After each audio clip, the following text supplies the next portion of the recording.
ఎప్పుడైతే గాలిని చూచి ఉన్నాడో వెంటనే మునిగిపోవడం సాగింది. అక్కడ మత్తయి సువార్త 14:30 మీరు చూడవచ్చు. గాలిని చూచి భయపడ్డాడంట. ఏం చేశాడు? భయపడ్డాడు. ఏం చూసి? గాలిని చూసి భయపడ్డాడు. అప్పుడే వెంటనే ఏమైంది? గాలిని చూసి భయపడిన వెంటనే మునిగిపోవటము జరిగింది. అవునా? వెంటనే యేసయ్య ఏం చేశాడు? చదవప్పుడు యేసయ్య ఏం చేశాడు? ఆయన చెయ్యి పట్టుకొని లేపి ఉన్నాడంట. హల్లెలూయా, హల్లెలూయా, హల్లెలూయా. ఈరోజు దేన్ని చూసి నువ్వు భయపడుతున్నావు? నీ పరిస్థితిని చూసి భయపడుతున్నావా? నీ కుటుంబంలో ఉన్న గొడవలను చూసి నువ్వు భయపడుతున్నావా? నీ అప్పులను చూసి నువ్వు భయపడుతున్నావా? దేన్ని చూసి నువ్వు భయపడుతున్నావు? నీ భర్తను చూసి భయపడుతున్నావా? భార్యను చూసి భయపడుతున్నావా? నీ అత్తను చూసి భయపడుతున్నావా? మీ ఇంట్లో ఎవరిని చూసి నువ్వు భయపడుతున్నావు? ఏ పరిస్థితిని చూసి నువ్వు భయపడుతున్నావు? దేన్ని చూసి నువ్వు భయపడుతున్నావు? నువ్వు భయపడితే మునిగిపోతావు. ఎప్పుడైతే యేసు వైపు నువ్వు చూస్తావో, యేసు వైపు నువ్వు చూస్తావో, అప్పుడు అద్భుతము నువ్వు చూడగలవు. పేతురు యేసు వైపు చూసినప్పుడు యేసులాగా నడిచాడా లేదా? అది నువ్వు యేసు వైపు చూస్తే, ఈరోజు యేసు వైపు నువ్వు చూస్తే ఎవరు వైపు చూడాలా? యేసు వైపు. చెప్పండి, యేసు వైపు నువ్వు చూస్తే నీ కుటుంబంలో అద్భుతములు జరుగును గాక. హల్లెలూయా, హల్లెలూయా. మరి మీరు మీ జీవితంలో మీరు ఏం చేయాలి? మీరు ఎన్నో ఇయర్స్ నుంచి, కొంతమంది ఇక్కడ ఉన్న వాళ్ళు మధ్యలో అంటే 1 సంవత్సరం నమ్ముకొని, ఈ మధ్యలో నమ్ముకున్న వాళ్ళు, మరి కొన్ని సంవత్సరాల నుంచి నమ్ముకున్న వాళ్ళు కూడా ఉంటారు. మరి మీరు ఏం చేయాలి? దేవుని కార్యాలు చూసారా లేదా? చూసారా లేదా? ఇప్పుడు అమ్మ సాక్ష్యం చెప్పింది. ఆమె చూసింది దేవుని కార్యాలు, ఆమె పొందుకుంది దేవుని కార్యాలు, ఆమె స్వస్థత పొందుకుంది, విడుదల పొందుకుంది, దేవుని కార్యం ఏంటో చూసింది. ఆమె ఏం చేసింది? సాక్ష్యము తెలియచేసింది. మరి ఈరోజు నువ్వు దేవుడు నీ నుంచి ఏం అడుగుతున్నాడు? ఏమి చెయ్యాలని నిన్ను అడుగుతున్నాడు తెలుసా? ఏం చేయాలనుకుంటున్నాడు? మత్తయి సువార్త 11:4 చూద్దామా ఒకసారి.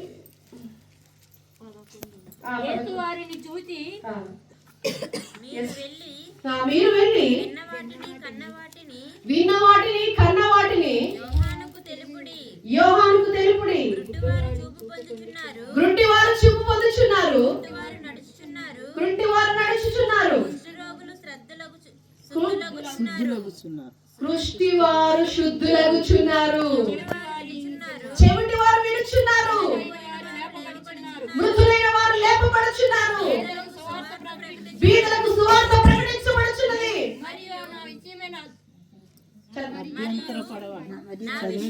అభ్యంతరపడని వాడు ధనుడని చెప్పాను. హల్లెలూయా. మీరు ఇవన్నీ విని ఉన్నారు, చూచి ఉన్నారు. మీరేం చేయాలి? ప్రకటించేవారుగా ఉండాలి. హల్లెలూయా. చూచి కూర్చోటం కాదు, మీరు ప్రకటించే వ్యక్తులుగా లేపబడాలి. ప్రకటించాలి దేవుని వాక్యాన్ని, దేవుని సువార్తను ప్రకటించాలి. అంటే ప్రకటించడం అంటే ఇంకా మీరు బైబిల్ పెట్టుకొని ఊరు పోయి చెప్పమానట్లేదు. మీకు జరిగిన కార్యము మీ పక్కన వారికి చెప్పండి, మీకు తెలిసిన వారికి చెప్పండి, మీ బంధువులకు చెప్పండి. మీకు జరిగిన కార్యాలు, మీరు పొందుకున్నవి, మీరు విన్నవి సాక్ష్య రూపంలో మీరు ఎప్పుడైతే తెలియజేస్తారో అప్పుడు ప్రభు నామము మహిమ పొందుకుంటుంది.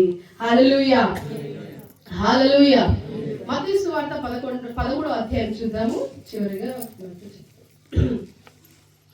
మత్తయి సువార్త 13:12.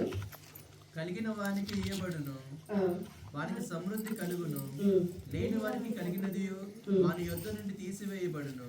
మరియు వారు చూచిచుండియు చూడరు, వినిచుండు వెనకయు గ్రహింపకయున్నారు. ఇందు నిమిత్తము నేను ఉపమాన రీతిగా వారికి బోధించుచున్నాను. ఈ ప్రజలు కన్నులారా చూచి చెవులార విని హృదయంతో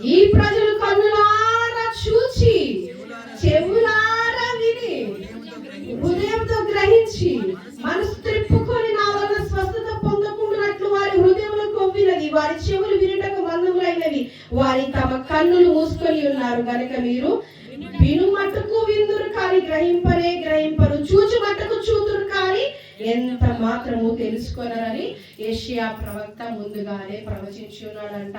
ఆ విధమైన జనులుగా మీరుండకుండా, అంటే చూచి కూడా చూడనట్టుగానే, విని కూడా విననట్టుగానే, ఏమో మాకు తెలియదు అన్నట్టుగా మీరు చూసి దేవుని కార్యాలు చూసి మరి ఊరికనే కూర్చోవటం కాదు, ప్రకటించు వ్యక్తిగాను ఉండాలి. నువ్వే ఒక సువార్తగా మార్చబడాలా. హల్లెలూయా. సువార్త అంటే ఏంటో కాదు, నువ్వే దేవుని సువార్తగా మార్చబడాలా. హల్లెలూయా. నువ్వు నేను సువార్తగా మార్చబడాలి. అదే సువార్త అంటే నువ్వు మారితే నువ్వు వింటున్నా, ఎవరు మారాలా? నువ్వు మారితే నిన్ను చూసేవారు వారే ఆటోమేటిక్ గా మారతారండి. నువ్వు నోరు తెరిచి ఏమి చెప్పొద్దు.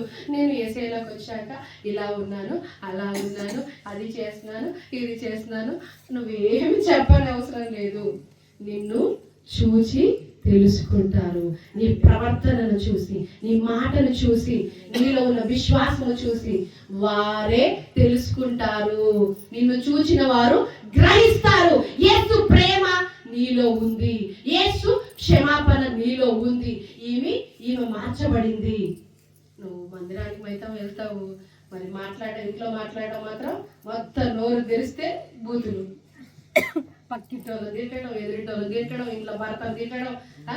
నువ్వు ఆ భర్తని ఏమంటారంటే ఈజీగా నేస్తారండి. అమ్మో అదేంటి ఈడు ఎప్పుడు చచ్చిపోతాడో, అంటే భర్త చచ్చిపోవడం అంత ఈజీ, అంత సరదానా నీకు? ఇది సావు రావట్లేదండి అని అంటారు. అంటే కొంచెం కష్టానికే మొగుడు సాగు కూరుకుంటారు. ఇదేంటో ఇది రాస్తే బాగుండంటారు. అదేమో బోర్డ్స్ అదేంటి అంటే మన నోటితో ఏం పలుకుతున్నాం. పిల్లల్ని కూడా కొందరు సావరాదా, ఎందుకు పుట్టేవరా, పిల్లలు లేక కూడా ఏడుస్తుంటే ఈ కన్నోళ్ళేమో నువ్వు సావరాదా, ఎందుకు పుట్టేవరా, నువ్వు ఎందుకు పుట్టేవరా, నా కడుపులో అనవసరంగా పుట్టేవరా, అలా మాట్లాడరా. అవునా కదా? ఎందుకు మన నోటి నుంచి ఆశీర్వాద వచనములే రావాలి కానీ శాప వచనములు రావద్దు. నీ నోట్లో అంత పవర్ ఉంది, కానీ నువ్వేం పలుకుతున్నావు? నీ పిల్లలు నువ్వే సావాలని కోరుకుంటావు, నీ భర్త నువ్వే సావుంటావు, నీ భార్య నువ్వే ఇది ఎప్పుడు వస్తుందో దీంతో ఏగలేకపోతున్నాను ఒక ఆయన అంటాడు. ఇంకొక అంటే ఇది ఏమి చచ్చిపోతే ఇంకొక దాన్ని పెళ్లి చేసుకోవచ్చు అని ఆయన బాధ అయినది.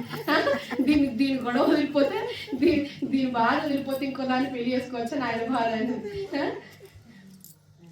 అవునా కాదు? ఈ విధంగా ఉన్నారా లేదా? నేను ఒకటి చెప్తున్నాను, ఇలా జరుగుతున్నది. మీరు మాట్లాడుతున్నారు కొందరు, అంటే మీరు మంచిగా లేదు, బయట మాట్లాడుకుంటుంటారు కొందరు. కానీ మనం బయట వారిలాగా ఉండకుండా ఏం చేయాలా? దేవుని పిల్లలుగా మనము ఉండాలని ప్రభువు కోరుకుంటున్నాడు. అన్ని చూచి కూడా, అన్ని విని కూడా మనం ఊరికే కూర్చోవద్దంట. హల్లెలూయా, హల్లెలూయా, హల్లెలూయా. మన దేవుడు ఏ దేవుడు? చూచుచున్న దేవుడు. నిన్ను నన్ను చూస్తున్నాడా? చూచుచున్న దేవుడు అయి ఉన్నాడు. మన ప్రతి పరిస్థితి ఆయనకు తెలుసు, మన ప్రతి స్థితి ఆయనకు తెలుసు. అబ్రహాము చూడలేదా? దేవుడు చూసాడా లేదా? ఇస్సాకును చూడలేదా? ఇస్సాకు కూడా ఫస్ట్ లో పిల్లలు లేరు, అయితే ఆయనే బలిపీఠం కట్టి ప్రార్థన చేసినప్పుడు రిబ్కాకు ఏమైంది? సంతానం కలిగిందండి. యాకోబు ప్రార్థించాడు బలిపీఠం కట్టి, ఆయన చూడలేదా దేవుడు? నువ్వు నన్ను దర్శించావు ప్రభా, ఈ స్థలానికి నేను ఏం పేరు పెట్టాడు? అక్కడ నూనె పోసి అభిషేకించి ఈ స్థలంలో నువ్వు నన్ను దర్శించావు, నన్ను చూసి ఉన్నావు, నేను నీకు ఇక్కడ కానుకలు సమర్పిస్తానని యాకోబును దర్శించిన దేవునితో ఆయన నిబంధన చేసుకొని ఉన్నాడు. మరి నీవు నేను ఈరోజు ఏ నిబంధన చేసుకుంటున్నావు? ఆయన చూసుచున్నాడని నువ్వు తెలుసుకున్న నీవు, మరి నీవు చూసిన కార్యాల గురించి నువ్వు ఎంతవరకు చెప్పగలుగుతున్నావు, ఎంతవరకు సాక్షిగా ఉండగలుగుతున్నావు ఈరోజు? హల్లెలూయా, అవునా కదా? మనము దేవుని చూసిన కార్యాలను మనం ప్రకటించువారుగా ఉండాలంట. మనము దేవునికి మహిమకరంగా ఉండాలని దేవుడు కోరుకొనిచున్నాడు.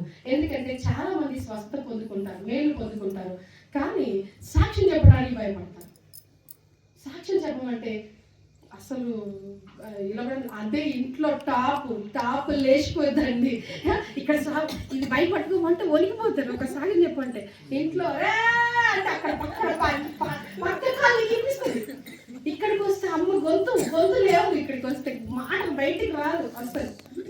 ఇంట్లో మాత్రం టాప్ లేసేంత నోరు వేగుతుంది. ఒక పాట పాడితే పాడలేరు, పాట పాడలేరు, వాక్యం చదవలేరు, ఇంట్లో మాత్రం టాపులు లేపేస్తారు.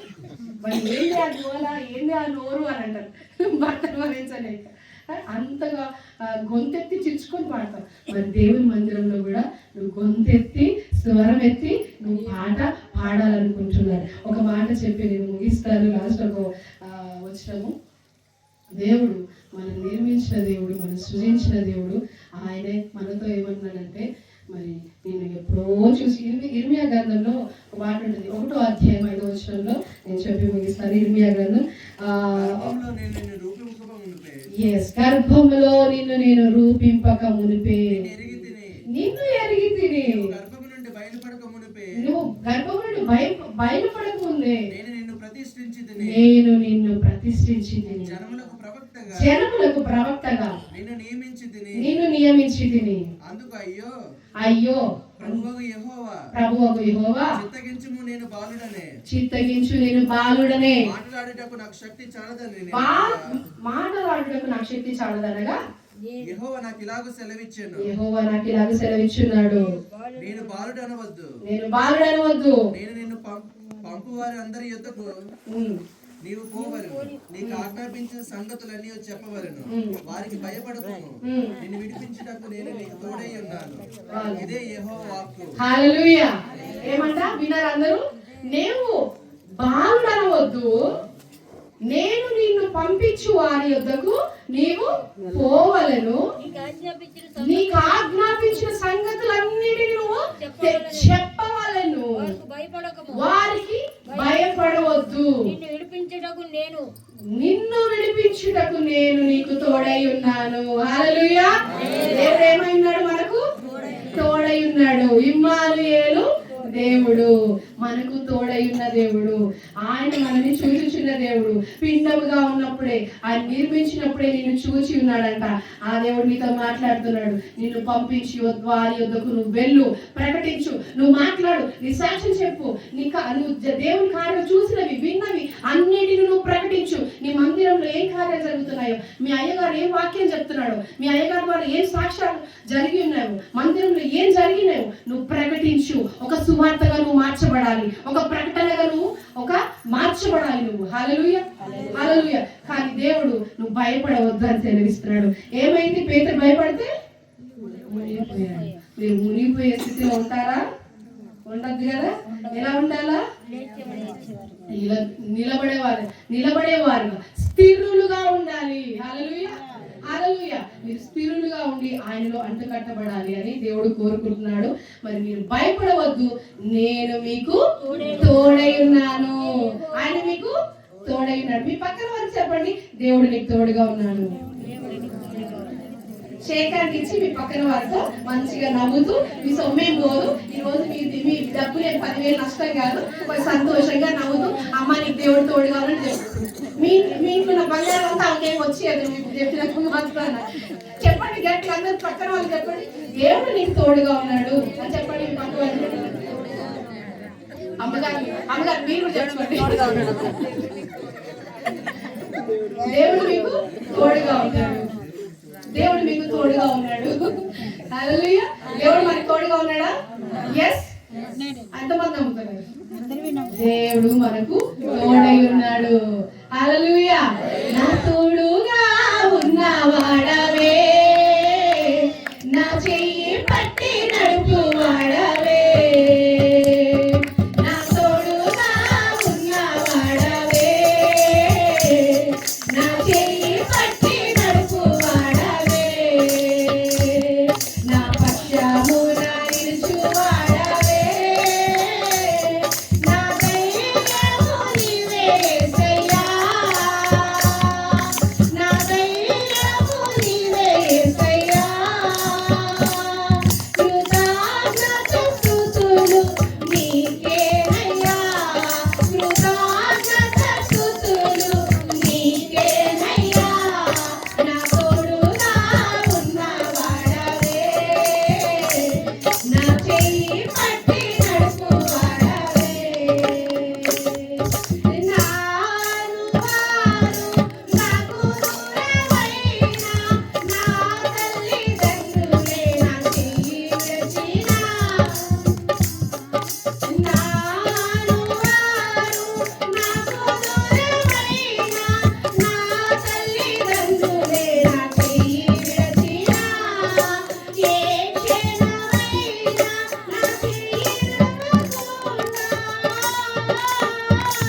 ఎంతమంది నమ్ముతున్నారు మన పక్షాన ఉన్న దేవుడు మన ఎడల కార్యం చేయబోతున్నాడు, మనకు తోడుగా ఉన్న దేవుడు, మనం చూచుచున్న దేవుడు. అదే విధంగా ఒక్కసారి నిలుచుందాం. దేవుడు నిన్ను చూచున్నాడు. ఎవరికి ఈ రోజు బలహీనత ఉందో వారి శరీరం నుంచి దేవుడు స్వస్థత ప్రకటించబోతున్నాడు, విడుదల ప్రకటించబోతున్నాడు. ఎవరికైతే శరీరంలో బలహీనత ఉందో వారి హస్తములు వారికి ఎక్కడైతే నొప్పి ఉందో, ఎక్కడైతే బలహీనత ఉందో అక్కడ వారు చేయి పెట్టుకోండి. దేవుడు నిన్ను ఆయన చూసి నిన్ను తాకబోతున్నాడు. రాత్రి కాల సమయంలో నీకు స్వస్థత శీఘ్రంగా రాబోతున్నది. నజరేయుడైన యేసు నామములో ఈ రోజు నీ స్వస్థత పొందబోతున్నాను తెలియజేస్తున్నాను.